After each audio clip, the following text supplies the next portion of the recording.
पात्रता परीक्षा 2024।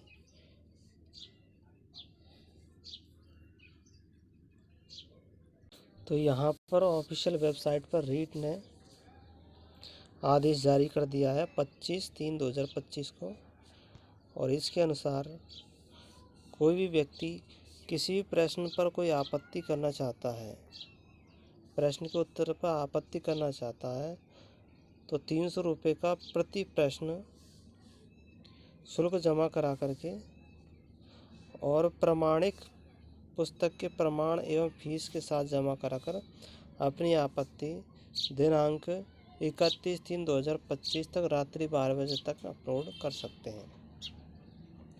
आपत्ति ऑनलाइन ही स्वीकार की जाएगी, ऑफलाइन और बिना प्रमाण पत्र के कोई भी आपत्ति दर्ज नहीं करें।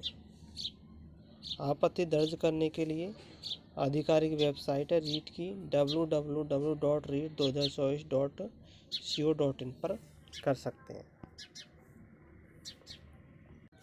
यदि किसी को आपत्ति लगानी है तो आपत्ति के लिए भी निर्देश दे रखे हैं, इन्हीं निर्देशों के अनुसार आपत्ति लगाएं।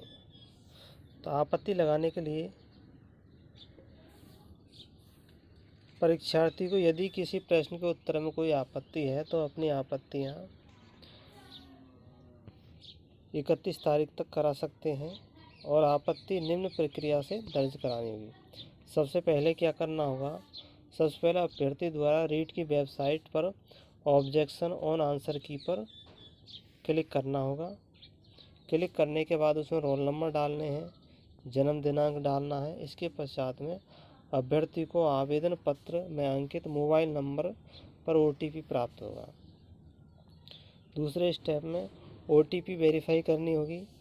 इसके बाद अभ्यर्थी ऑनलाइन आवेदन में दर्ज कुछ प्रविष्टियाँ भरेगा, जैसे कि नाम, भाषा फर्स्ट है या भाषा सेकंड है, और विशेषज्ञता विषय आदि दर्शानी होगी, यानी विषय की विशेषता दर्शानी होगी। दोनों स्तर के अभ्यर्थियों को अपनी आपत्ति दर्ज कराने से पूर्व परीक्षा स्तर का चयन करना होगा। अभ्यर्थी को अपनी प्रश्न पुस्तिका सीरीज व कितने प्रश्नों के उत्तर पर आपत्ति दर्ज करानी है उनकी संख्या दर्ज करनी होगी। तीसरे स्टेप में क्या करना होगा, संख्या दर्ज करते ही अभ्यर्थी को प्रश्नों की आपत्ति करने हेतु आपत्तियों के लिए संख्या अनुरूप पंक्तियाँ उत्पन्न हो जाएगी, और अभ्यर्थियों को इन पंक्तियों में प्रश्न संख्या प्रमाणिक यानी स्टैंडर्ड ऑथेंटिक पुस्तक का मुख्य पृष्ठ, जिसमें पुस्तक का नाम, लेखक का नाम, प्रकाशक का नाम, पुस्तक का संस्करण साफ व पढ़ने योग्य JPG फॉर्मेट में होना चाहिए। पुस्तक का वह पृष्ठ जिसमें अभ्यर्थी के मतानुसार उत्तर लिखा है, उत्तर को रेखांकित करते हुए, यानी इस तरह से रेखांकित करना है, और पृष्ठ संख्या को JPEG फॉर्मेट में अपलोड करना है। इसके बाद अभ्यर्थी को रीट कार्यालय द्वारा जारी की गई प्रोविजनल उत्तर तालिका का संबंधित प्रश्न का उत्तर अंकित करना होगा। इसके बाद अभ्यर्थी द्वारा सही उत्तर क्या माना गया है उसको भी दर्ज करना होगा। यदि एक से अधिक प्रश्नों के उत्तरों पर अभ्यर्थी को आपत्ति है तो उक्त प्रक्रिया सभी आपत्तियों को दर्ज कराने हेतु अपनाई जावे, यानी जितने प्रश्न हैं उन सब पर आपत्ति जता सकते हैं।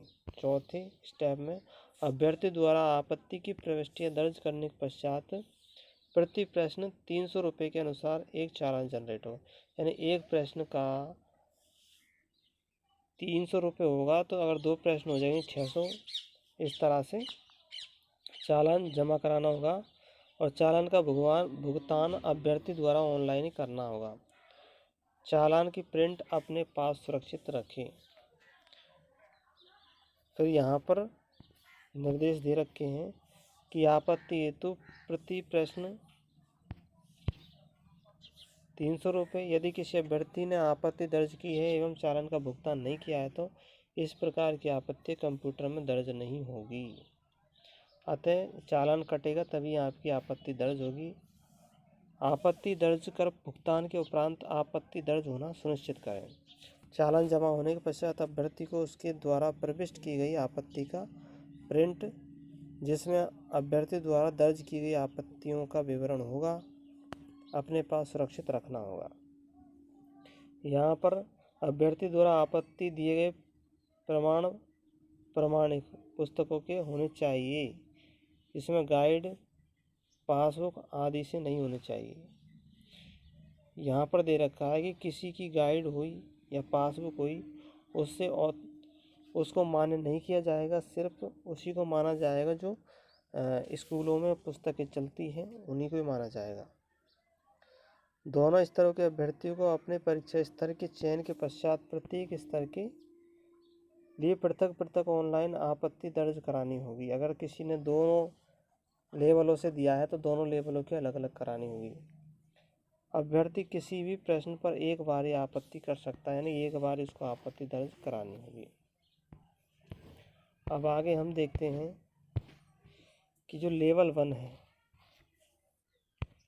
लेवल 1 पर बोनस अंक दिया जाएगा 3 नंबर का। लेवल और लेवल 2 की जो फर्स्ट शिफ्ट है उस पर बोनस अंक है 2 नंबर का, 2 अंक, 2 प्रश्नों पर बोनस अंक है। और जो थर्ड शिफ्ट है, 3 शिफ्ट, उस पर बोनस अंक मिलेगा 3 प्रश्नों पर बोनस अंक मिलेगा। तो इस तरह से बोनस अंक मिलने से पात्रता है उसमें गिरावट आएगी, जो पात्रता क्लियर होगी उसमें गिरावट आएगी। तो ये थे बोनस अंक। और साथ में नॉर्मलाइजेशन भी होगी। किसकी होगी? लेवल 1 में कोई नॉर्मलाइजेशन नहीं होगा, लेकिन जो लेवल 2 है वो 2 शिफ्टों में पेपर हुआ था, इसलिए इसमें नॉर्मलाइजेशन होने की पूरी संभावना है। वीडियो को लाइक करें, चैनल को सब्सक्राइब करें और धन्यवाद।